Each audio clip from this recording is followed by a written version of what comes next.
What do Parasite, Annie Hall, and The Social Network all have in common? They are tragedies. We mentioned tragedies in our lesson on character arcs, but now it's time to finally understand what we're talking about. So, in this lesson, we'll look at exactly what we mean when we call a story a tragedy and why they're a little more complicated than you might think. Let's start with what makes a story a tragedy. There are usually two indicators. The first is that the ending is negative, and the second is that the protag doesn't overcome their flaw. It still might mean they get what they want in the end, but as an audience, we don't look at them desirably, because in a way, they've sold their soul for success. The Social Network is a great example. The film follows Facebook founder Mark Zuckerberg as he fights legal battles surrounding the origin of his website. And even though he wins in the end, the film closes with Mark refreshing his page over and over to check on a friend request he sent his ex-girlfriend.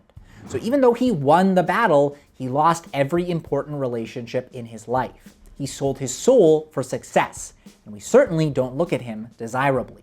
Usually the tragic protag will have an opportunity to overcome their flaw, but instead they'll embrace it. In the end, this will either lead them to ruin or will lead them to soulless success. In Annie Hall, protag Alvy doesn't overcome his flaw and spends the ending wondering why his relationship with Annie ended. In other words, he found ruin, failing at his goal of being in a relationship with Annie. In The Founder, protag Ray finds soulless success as he goes back on his deal with the McDonald brothers, and so we, as the audience, look upon him with disgust, despite his success. The point of tragedies are the opposite of comedies, or any of the victory stories we've covered in this course.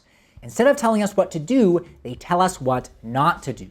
They are cautionary tales, explaining to us that if we don't overcome our flaws, we will either fail or be despised for our success. In terms of their structure, they don't follow the same 15 steps of universal story language that we covered in this course.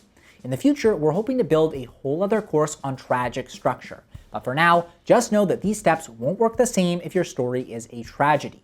If you're interested in learning more about tragedies, let us know either through the website or through email so we can prioritize this topic.